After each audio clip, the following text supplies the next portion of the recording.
I found the photograph in the spring of 1997, buried beneath a stack of estate records in a sealed cabinet at the Norfolk County Archive. The cabinet had been rusted shut. It took me the better part of an afternoon to pry it open.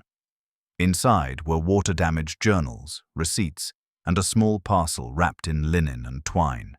It was the kind of parcel people use to tie around family heirlooms, too carefully wrapped to be unimportant, too forgotten to be loved. I unwrapped it slowly, careful not to tear the fabric, and there it was, a family portrait, mounted on thick matte card, signed faintly in the corner by E. Halden, Norwich. The year on the back was written in delicate fountain pen script, 1908. It showed a family of 5. A man with a thick moustache stood behind a seated woman, one hand on her shoulder. 2 children, a girl and a boy, stood on either side of her, dressed in their Sunday best. And in the woman's lap sat a baby, perhaps a year old, its expression caught halfway between curiosity and fear. The backdrop appeared to be the garden of a large property, vines climbing a low brick wall, an arched window visible behind them, the faint blur of distant trees. It looked ordinary, even charming at first. But something about the composition unsettled me. The light, perhaps. It fell cleanly across the children's faces, the polished wood of the chair, the gleam on the man's cufflink, but it avoided the mother almost completely, as though someone had shaded her deliberately. Her face was half-lit, her expression uncertain, a smile hovering and failing all at once. The baby in her lap seemed to be looking past her, toward something just beyond the edge of the frame. I catalogued it like everything else. Halden portrait, circa 1908, Norfolk family, unidentified. I noted the good condition, the faint yellowing, the original frame intact. Still, as I slid it into its protective sleeve, I had the oddest feeling that I shouldn't be touching it. The card was cold, not the ordinary chill of old paper, but a kind of cold that bit at the fingertips and lingered even after I set it down. That night, when I returned to my flat, I dreamed of it. Not of the family themselves, but of the garden behind them. The vines on the wall seemed to move, swaying in a wind that didn't exist, and from between them I could hear a soft sound, like someone whispering under their breath, too low to understand. When I woke, I found I had written a name in my notebook without realizing it. Ashcroft. I didn't know why. 2 weeks later, during a break in the archives, I mentioned the photograph to my colleague David Mercer. He was older than me, a quiet, methodical man who handled local family records. Ashcroft, he said, when I mentioned the name. There was an Ashcroft estate near Norwich, burned in 1923. Family all gone except the daughter. She died in an asylum, I think. The coincidence made me uneasy. Do we have anything from them? I asked. He thought for a moment. Maybe in the probate ledgers. Why? I hesitated, embarrassed by my own interest. The photograph. It feels wrong. David smiled faintly. You're spending too much time with the dead, Julia. I laughed, but didn't answer. That evening, when the building emptied, I stayed late and searched the ledgers myself. The Ashcrofts had indeed existed, Edward and Margaret, with 3 children, Thomas, Clara, and an infant named Beatrice. The records ended abruptly in 1923 with a line item noting house and effects, destroyed by fire. The coroner's report stated that Edward had died instantly. The children's bodies were never found. Margaret had survived, though in a state of acute shock. She was transferred to the Norwich County Asylum that autumn and remained there until her death in 1936. Something in me shifted then, a prickling at the back of the neck that felt almost like recognition. I pulled the photo from its sleeve again and studied the mother's face under the lamp. Her eyes, though soft, seemed to be looking just past me, into the space over my shoulder. There was no obvious resemblance, Nothing conclusive, but the name Margaret echoed strangely in my mind. The next morning, I checked the asylum register. There she was. Margaret Ashcroft, age 39, admitted November 1923. Diagnosis: persistent visual hallucinations. States she sees husband standing behind her.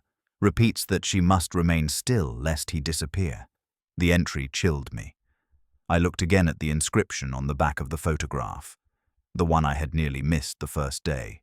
Faint, almost erased, written in the same hand as the date. For him, she stayed so still. The photo began to change, or perhaps I did. At first, it was subtle. The children's outlines seemed less distinct under light, the baby's expression softening. When I showed it to others, no one noticed anything unusual. "Nice composition," one said. "You can tell they're moneyed." Only I saw what was missing: a thread of light gone from the father's cufflink, a vine curling a fraction differently on the wall. I told myself it was my imagination. Then, one night, the power failed in the archive. I lit a candle and continued sorting boxes by habit. The flame's reflection caught on something in the far cabinet, the glass of the Halden portrait, which I'd left unfiled on my desk. For a moment, I saw movement. Not dramatic, just a slight shift, as though the mother's head had turned half an inch. I stood frozen. The light trembled against the glass. Nothing else moved. The next morning, I convinced myself it had been the flicker of the candle. But when I checked the photograph under daylight, I found condensation on the inside of the frame. 2 small ovals, perfectly aligned with the woman's eyes. I took the photograph home. I told myself it was for study. Officially, it remained logged in storage. Unofficially, it rested on the mantel in my sitting room, wrapped in linen. I couldn't stop thinking about it. The fire, the asylum, the name written in my sleep. It felt like an unfinished conversation, as though the photograph itself was waiting for someone to ask the right question. I decided to visit the Ashcroft estate. It wasn't easy to find. The land had been subdivided long ago, the manor reduced to a few half-buried foundations near a copse of trees. The air smelled of rain and moss, and the ground sank underfoot. There were fragments of brick, a charred beam here and there. Near the western edge of the ruins, I found a patch of ivy-covered stone that might once have been a garden wall. And there, almost exactly as in the photograph, was a narrow window arch, half collapsed, the vines thick around it. A small thrill of recognition ran through me. I crouched to examine the stonework and saw something faint carved into the base. M.A. 1923. I touched the initials with my fingertips. The stone was damp but oddly warm, as though someone had been standing there recently. Then, from somewhere behind the wall, I heard a sound, a soft, rhythmic tapping, like fingernails on wood. I called out, thinking it might be an animal. The sound stopped. The silence afterward felt alive, as though the air itself were listening. That night, back in my flat, I dreamed again. I was standing in that garden, the air thick with mist. The family was there, not as they were in the photograph, but dim and shifting, like reflections in glass. The father's face was indistinct, the children blurred at the edges. Only the mother was clear. She looked straight at me. "You shouldn't have come," she said. I woke, gasping. The photograph lay on the floor beside my bed, face down. The linen wrapping had come loose. When I turned it over, the woman's expression had changed. Her mouth was open now. The following week, I avoided my flat as much as possible. I slept at the archive under the pretext of extra work. But the dreams followed. In one, I was cataloguing a box of negatives when the light above me flickered and dimmed. A hand touched my shoulder, cool, dry, unmistakably real. When I turned, no one was there. In the morning, A thin streak of ash marked my blouse where the hand had been. I told David what was happening. He listened kindly, his brow furrowed with concern. "Julia," he said softly, "you've been working too many late nights. Take a week off. Go outside. Let it go." I tried. Truly I did. But each night I heard it again. That faint, deliberate tapping, sometimes on the wall, sometimes behind the mirror. Once, when I switched off the lamp, the reflection didn't go dark immediately. For a moment, another face lingered there, pale, watching. I decided to destroy the photograph. It was foolish, perhaps, but I couldn't bear it any longer. I removed the glass and carried the print to the small fireplace in my kitchen. The moment the flame touched the corner, the fire sputtered and went out. I tried again. The match broke in half. Then, from behind me, I heard a whisper. Not words. A sound like air passing through teeth. When I turned, the photograph was gone from the hearth. I found it the next morning, propped neatly against the wall beside my bed. Only 4 figures remained in it now. The baby had vanished. The change broke something in me. I stopped pretending I was documenting history. I began instead to plead. I spoke to the photograph as one might to a restless spirit. "What do you want?" I asked. "What are you showing me?" The air would grow colder when I spoke. Once I thought I heard a reply, faint and muffled, like a voice speaking from behind glass. "Still."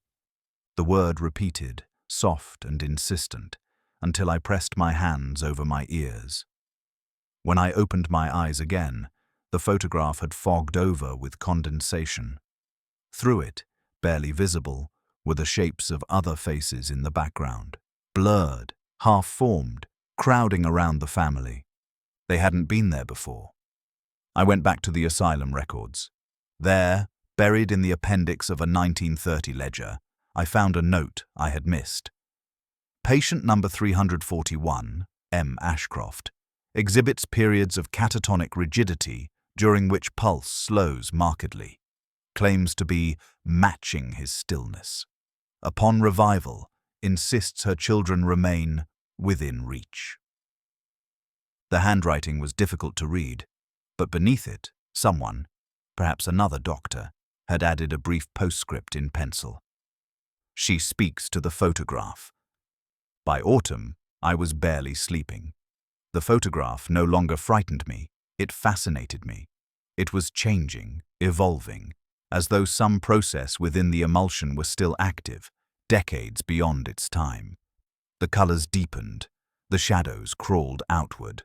I began documenting the shifts, scanning the image every few days. Then one evening, as the scanner light passed across the glass, the computer froze. For an instant, the monitor displayed a negative inversion of the image, whites becoming black, shadows flaring bright. In that inversion, the family's faces vanished entirely. Only one figure remained visible, the mother, standing alone, her mouth open wider now, as if mid-scream. But when the image reverted, her expression was calm again. The file saved automatically. The timestamp read 2025. That was when I stopped pretending this was about science. I knew what it wanted now. Not attention, not understanding. Recognition. The same stillness Margaret had held for her husband. The same silence that consumed her. A photograph is, after all, an act of preservation. But preservation can be a kind of imprisonment. That night, I set up a camera in my flat. I placed the photograph on the table and sat opposite it, watching. The air grew colder as the hour passed. My breath fogged. The ticking of the wall clock slowed, then stopped entirely. I must have drifted, half asleep. When I woke, the room was dark except for the glow of the camera's standby light. Across from me, the photograph gleamed faintly in the dark. And there, reflected in the glass, was my own face, beside hers. She was smiling. I didn't tell anyone what happened that night. How could I? I saw myself beside a dead woman in a photograph. Isn't the kind of sentence one says aloud.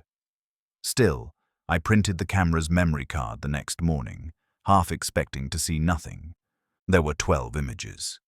In the first 10, the photograph sat exactly as I'd left it on the table. In the 11th, the light had changed, darker, grainier, as though filmed through smoke, and in the 12th, there were 2 reflections. One was mine, blurred by motion. The other was her, the woman from the picture, perfectly still, her face pressed to the glass from the inside. Her eyes were open. I could see their pale, filmed texture through the reflection. My hands shook so badly that I dropped the print. When I picked it up again, I noticed something else. Between us, faint but distinct, was the outline of a child's hand against the glass. 5 perfect fingerprints. I locked the photograph in my desk drawer after that. For days, I refused to look at it. But it was like locking a clock that still ticked. I could feel it working in there, quietly rearranging itself. The dreams worsened. Always the same setting. The garden behind the Ashcroft house, the air heavy and silver like the moment before a storm. The family stood where they always did, but now their faces were turned toward me, waiting. The children's eyes were blank, pupils washed to the same grey as their mother's. The father's arm rested on her shoulder, like a weight she could no longer bear. Sometimes the mother, Margaret I called her now, would speak. "You kept it," she would whisper, "so you can't leave." And I would wake with the taste of soot in my mouth. By late November, small things in my flat began to change. A layer of fine dust gathered on the furniture each morning, no matter how often I cleaned. My mirrors fogged without reason. Once, the kitchen clock stopped at 3:12 a.m., its hands trembling as if under strain. I started hearing tapping again, the same rhythm I'd heard behind the garden wall months before. 3 slow knocks, then 2 quick. It came from different directions, the window, the ceiling, even from inside the wardrobe. I told myself I was losing my grip. I went back to work, surrounded by ledgers and typewritten records, anything that felt solid. But even there, the photograph haunted me. One evening I caught the reflection of glass on the far shelf, a rectangle, faintly gleaming. I could have sworn the photo was still locked at home. When I approached, the shelf was empty. That night, when I unlocked my flat, the smell of damp earth greeted me. The photograph lay on the hallway floor, face up, exactly where my shadow fell. I decided to research the photographer, E. Holden, Norwich. It was the only lead I hadn't pursued. After several fruitless calls, I found a mention of Holden in a defunct trade directory. Ernest Holden, portraiture and memorial imaging. That last phrase, memorial imaging, chilled me. I traced it to a small newspaper notice dated 1911. Mr. E. Holden, known for his skill in sympathetic post-mortem photography, now offers private sittings for bereaved families. I had read about the practice, taking portraits of the dead posed to appear alive, but seeing the words sympathetic and private sittings beside the Ashcroft date made my stomach twist. Could that explain it? Could Margaret's family portrait have been taken after someone had already died? If so, who? I stared at the baby's vacant expression and the way its head lolled ever so slightly against the mother's arm. Its pupils were unfocused, its mouth parted. The other children looked stiff, uncomfortable. Not in the way of children told to stand still, but as though they knew something terrible was happening just out of frame. I zoomed closer on the digital scan until the pixels broke apart. Behind the baby's ear, faint but visible, was the shadow of a hand. Not Margaret's, not anyone's in the frame, holding the child upright. The next day I drove back to the ruins of the Ashcroft estate. It was midwinter now. The fields were frozen, the trees skeletal. I parked near the edge of the property and walked through the long grass toward what remained of the garden wall. The archway was still there. Beneath it, the ground had sunk slightly, forming a shallow depression filled with frost. I knelt and brushed away the rime. The earth beneath was dark, loamy, recently disturbed. Something caught the light. I dug with my hands until my nails broke against metal. A small hinge emerged, rusted nearly through. Beside it, the corner of something wooden. I scraped harder until the outline of a small box appeared, no bigger than a book. The lid crumbled when I pried it open. Inside lay a roll of film negatives, sealed in wax paper.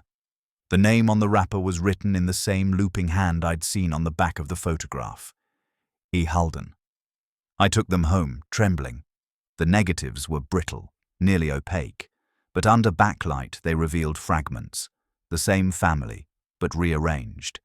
In one frame, the father sat alone on the garden chair, head bowed. In another, Margaret stood beside the empty cradle. The children appeared separately, sometimes blurred, sometimes missing. And in the final frame, the clearest, Margaret stood exactly as she did in my photograph, hands folded, eyes lifted. But behind her shoulder, faint and half-formed, was the suggestion of another face, pressed against her neck as if whispering into her ear. I sent the negatives to a photographic lab for restoration. The technician called 2 days later, his voice thin and nervous. "Miss Wren, could you come collect these, please? I'd rather not ship them." When I arrived, he wouldn't meet my eyes. "The images developed," he said, "but they're not stable." He handed me a single print. That one came out first. The rest, they kept changing under the solution. The print was identical to my photograph, except for one difference. I was in it, standing off to the right, barely visible behind the father's chair, my face half turned toward the camera. I drove home in a blind panic, the photo seat-belted beside me as though it might leap out. I told myself it was impossible. Contamination, double exposure, trick of the chemicals. But the road ahead seemed to blur with every mile. By the time I reached my flat, night had fallen. When I stepped inside, the lights flickered once and died. I froze in the darkness. The air smelled of damp wood and something older, a sweetness like lilies left too long in water. From the far end of the room came a whisper, almost too soft to hear. "Still." The syllables stretched and broke like ice cracking. I turned toward the desk where I'd kept the original photograph. The drawer was open. The frame stood upright, though I hadn't left it that way. There were 6 figures now. A woman, a man, 3 children, and a shadowed outline beside the mother, roughly my height, the suggestion of a hand resting on her shoulder. I don't remember screaming, only running. I spent that night in my car outside the archive. When dawn came, I went to the director's office and resigned. He didn't ask why. Perhaps he saw it in my face. I rented a small cottage on the coast and tried to start over. I told myself it was done. The photograph locked away in storage. The past buried. For months, nothing happened. I learned to breathe again. I almost believed I'd imagined it all. Then the letter arrived. It was postmarked from Norwich but had no return address. Inside was a single page torn from a ledger, one of ours. My handwriting filled the margins, notes from the Ashcroft file. But beneath them, in darker ink, someone had added a line. "She's still developing." Folded inside the page was a small photograph, recent, glossy, showing my cottage at night. A pale figure stood in the window. It wasn't me. After that, the days blurred. I began hearing whispers from the sea, the same soft rhythm as the tapping, 3 slow, 2 quick. My reflection lagged behind me in mirrors. Sometimes when I passed a window, I'd glimpse the family standing in the garden behind my own. I knew then that leaving hadn't helped. The photograph didn't live in the paper or the frame. It lived in the act of looking. Whatever Halden had captured in 1908 was never a family. It was a moment stolen from time, a fragment of stillness that demanded witnesses to stay alive. Margaret had stayed still for her husband. I had stayed still for her. And now it wanted more. I decided to end it, not destroy the photograph. I had already learned that was impossible, but contain it. I drove back to Norfolk, to the ruins. The sky was iron grey, the fields soaked from winter rain. I carried with me the original photo, the print that showed me inside it, and the restored negatives sealed in a tin box. I dug until my fingers bled, burying the box beneath the arch where I'd found the first. Then I set the frame atop it and poured kerosene over the soil. The match flared, then died. The second sputtered out. The third took, burning blue and high, but instead of consuming the earth, the flames spread upward in a narrow column, illuminating the arch in a ghostly light. Within that light, I saw them, the Ashcrofts, standing exactly as they had in the photograph. Only now they were translucent, the edges of their bodies dissolving into smoke. Margaret's eyes met mine. "Still," she whispered. The flame went out. When I opened my eyes, I was lying on the ground, the sky pale with dawn. The photograph was gone. Only a patch of scorched grass remained. I thought it was over. For nearly a year, nothing happened. I moved again, this time to London. I worked in a bookshop, avoided cameras, lived quietly. Then, one afternoon, a customer handed me a volume of Edwardian photography to price. When I opened it, something slipped from between the pages. A photograph, aged but glossy, unmarked on the back. It was my shop counter, and behind it, watching from the shadowed stacks, stood a woman with her head tilted just slightly, eyes pale and unfocused. I closed the book and locked it away. People say haunted objects carry energy, that ghosts attach themselves to things out of longing or rage. I don't think that's what this is. I think the photograph itself feeds. Every time someone looks at it, every time a scanner beam or camera lens captures its surface, it takes something, a fraction of warmth, a breath, a heartbeat, and replaces it with stillness. The Ashcrofts were first, then Margaret, then me. I keep the copy, now sealed in lead foil, hidden in a storage unit under another name. But even that feels futile. Some nights, I dream of the garden again. The family stands motionless, waiting for me to lift the camera. When I do, I see not them but 100 others behind them, men, women, children, all frozen in the same position, hands folded, eyes fixed forward. And in the very back, half hidden by ivy, stands a figure in modern clothes holding a camera. I wake before I can see the face, but I already know it's mine. Last month, I received an email from an address I didn't recognize. The subject line was blank.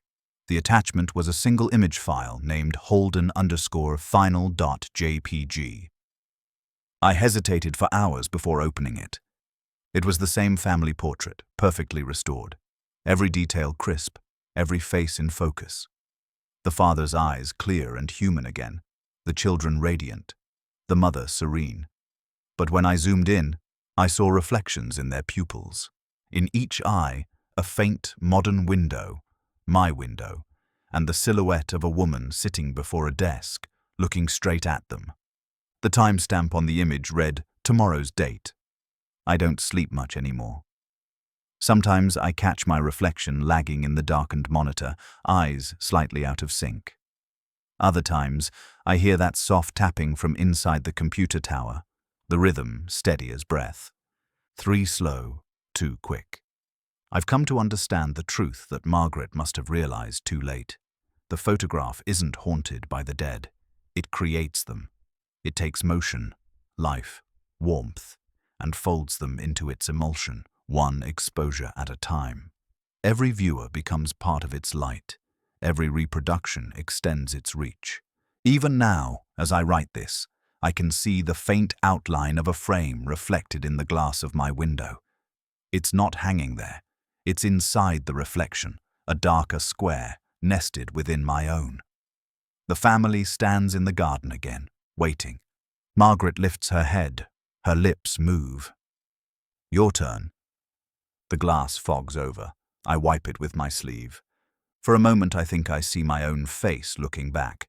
Then I realize it's hers, and she's smiling the way I must have smiled when I first found her, curious, cautious, believing myself safe. I close the curtains. I unplug the lights. I sit very still. Because I know now what she meant when she wrote those 6 words on the back of the photograph.